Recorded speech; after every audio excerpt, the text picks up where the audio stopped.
ನಮಸ್ಕಾರ ವೀಕ್ಷಕರೇ, ನಿಮಗೆ ಮತ್ತೊಮ್ಮೆ ಪುಷ್ಪಲತಾ ಕಿಚನ್ಗೆ ಸ್ವಾಗತ. ಇವತ್ತು ನಾ ಮಾಡ್ತಾ ಇರೋದು ನಿಂಬೆಹಣ್ಣಿನ ಉಪ್ಪಿನಕಾಯಿ. ನಿಂಬೆಹಣ್ಣಿನ ಉಪ್ಪಿನಕಾಯಿಗೆ ನಾನು ಒಂದು 20 ನಿಂಬೆಹಣ್ಣು ಹೆಚ್ಚಿಟ್ಕೊಂಡೇನಿ. ಈ ಥರ ಚಿಕ್ಕದಾಗಿ ಹೆಚ್ಚಿಟ್ಕೊಂಡೇನಿ. ಅದಕ್ಕೆ ಈ ಒಂದು ಅರ್ಧ ಬಟ್ಲು, ಚಿಕ್ಕ ಬಟ್ಲದಾಗ ಅರ್ಧ ಬಟ್ಲು ಉಪ್ಪು ತಗೋತಾ ಇದ್ದೇನೆ. ನಾ ಕಲ್ಲುಪ್ಪು ಹಾಕ್ತಾ ಇರೋದು. ಆಮೇಲೆ ಅದಕ್ಕೆ ಇಲ್ಲಿ ಮೆಂತ್ಯ ಹುರಿಲಿಕ್ಕಿಟ್ಟೇನಿ. ಒಂದು ಅರ್ಧ ಸ್ಪೂನ್ ಮೆಂತ್ಯ ತೊಗೊಂಡೇನಿ. ಅಷ್ಟೇ ಸಾಸಿವೆನು ಒಂದು ಅರ್ಧ ಸ್ಪೂನ್ ಅಷ್ಟು.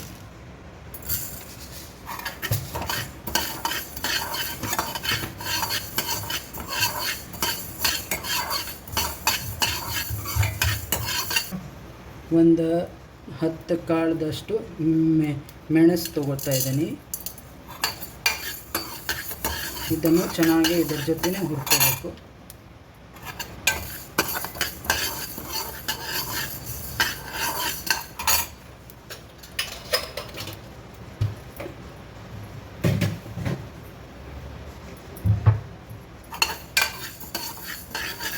ಮೂರು ಲವಂಗ ತಗೊಂಡೇನಿ, ಅದನ್ನು ಇದರಲ್ಲೇ ಹುರಿತೀನಿ. ನೋಡಿ, ಮೆಣಸು, ಸಾಸಿವೆ, ಮೆಂತ್ಯ, ಲವಂಗ ಎಲ್ಲ ಚೆನ್ನಾಗಿ ಹುರಿದಿದೆ.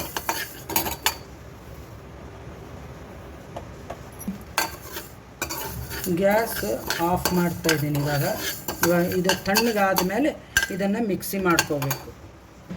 ಅರಿಶಿನ ಪುಡಿ ಹಾಕ್ತಾ ಇದ್ದೀನಿ. ಇದು ಚಿಕ್ಕ ಸ್ಪೂನು, 1 ಸ್ಪೂನ್ ಅರಿಶಿನ ಪುಡಿ. ಇದು ಆಚಿ ಖಾರ ಪುಡಿ, ಇದು ಒಂದು 3 ಸ್ಪೂನ್ ಹಾಕ್ತಾ ಇದ್ದೀನಿ. ಒಂದು ಅರ್ಧ ಸ್ಪೂನಷ್ಟು ಹಿಂಗು, ಹಿಡಿಯಷ್ಟು ಬೆಲ್ಲ ಹಾಕ್ತಾ ಇದ್ದೀನಿ ಇದಕ್ಕೆ.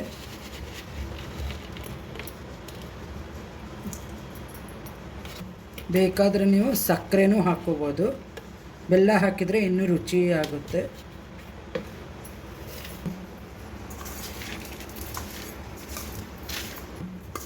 ಚೆನ್ನಾಗಿ ಕಲಿಸ್ಕೊಂಡು ಬಿಡಿ. ಇದನ್ನು ಸುಮಾರು ಒಂದು 2-3 ದಿನ ಮೇಲೆ ಕೆಳಗೆ ಮಾಡಿಬಿಟ್ಟು ಇದನ್ನು ನೀರು ಬಿಟ್ಕೋತದೆ ನಿಂಬೆಹಣ್ಣಿಂದು. ಆವಾಗ ಟೇಸ್ಟ್ ಇನ್ನೂ ಚೆನ್ನಾಗಾಗುತ್ತೆ. ನೋಡಿ, ಸಾಸಿವೆ, ಮೆಂತ್ಯ ಮತ್ತು ಲವಂಗ ಮತ್ತು ಒಂದು 10 ಕಾಳು ಮೆಣಸು,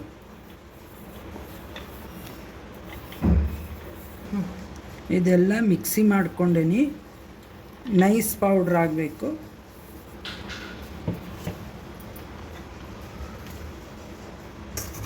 ಇವಾಗ ಇದನ್ನು ಚೆನ್ನಾಗಿ ಮಿಕ್ಸ್ ಮಾಡಿ ಒಂದು ಬಾಟಲಲ್ಲೇ, ಕಾಜಿನ ಬಾಟಲ್ ಆದರೆ ಒಳ್ಳೆಯದು.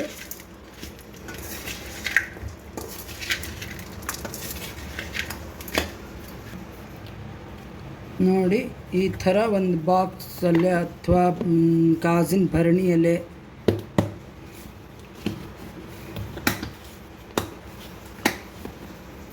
ಈ ಥರ ಟೈಟಾಗಿ ಇದನ್ನು ಮಾಡಿ ಒಂದು ಬಟ್ಟೆ ಕಟ್ಟಬೇಕು. ಇದಕ್ಕೂ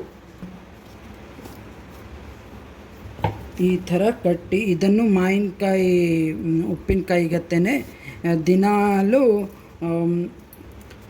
ಮೇಲೆ ಕೆಳಗೆ ಕೈ ಆಡಿಸ್ಬಿಟ್ಟು ಈ ಥರ ಕಟ್ಟಿಟ್ಬಿಡಬೇಕು. ನಿಂಬೆಹಣ್ಣು ತುಂಬ ಸಿಪ್ಪೆ ಒಂಥರ ಬಿಟ್ಕೊಂಡ ರಸವಾಗಿ ತುಂಬ ಚೆನ್ನಾಗಿರುತ್ತೆ.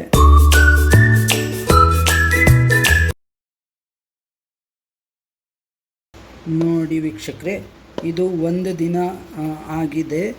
ಇದು ಇಷ್ಟು ಸ್ವಲ್ಪ ನೀರು ಬಿಟ್ಕೊಂಡಿದೆ. ಇನ್ನೂ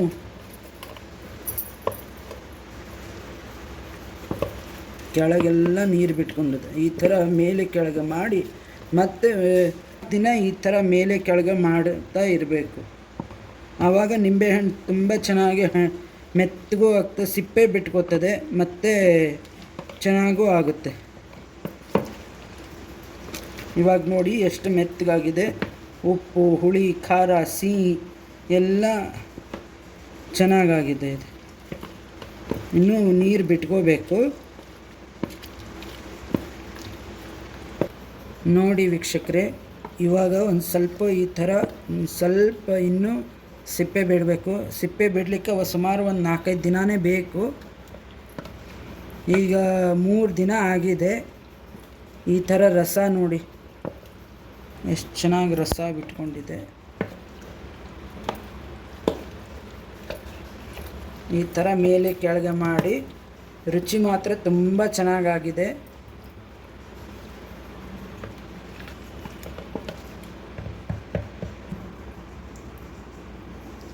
ರುಚಿ ತುಂಬ ಚೆನ್ನಾಗಿದೆ, ಟೇಸ್ಟಿಯಾಗೂ ಇದೆ.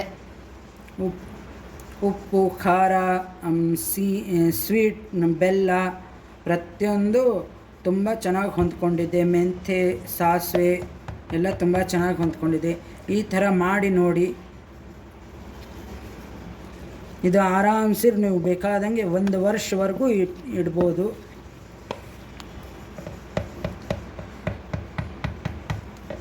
ಸಬ್ಸ್ಕ್ರೈಬ್ ಮಾಡಿ, ಬೆಲ್ ಐಕಾನ್ ಕ್ಲಿಕ್ ಮಾಡಿ, ನಿಮ್ಮ ಫ್ರೆಂಡ್ಸ್ ರಿಲೇಷನ್ಗೆಲ್ಲ ಶೇರ್ ಮಾಡಿ, ಮತ್ತು ಈ ವಿಡಿಯೋ ಇಷ್ಟ ಆದಲ್ಲಿ ಲೈಕ್ ಮಾಡಿ. Thank you. ನೋಡಿ ಇವಾಗ ಎಷ್ಟು ಚೆನ್ನಾಗಿ ಸಿಪ್ಪೆ ಬಿಟ್ಕೊಂಡಿದೆ ನೋಡಿ. 5-6 ದಿನ ಆಗಿದೆ. ಆದಮೇಲೆ ಇಷ್ಟು ಸಿಪ್ಪೆ ಬಿಟ್ಕೊಂಡು ಚೆನ್ನಾಗಿ ರಸವಾಗಿ ಆಗಿದೆ.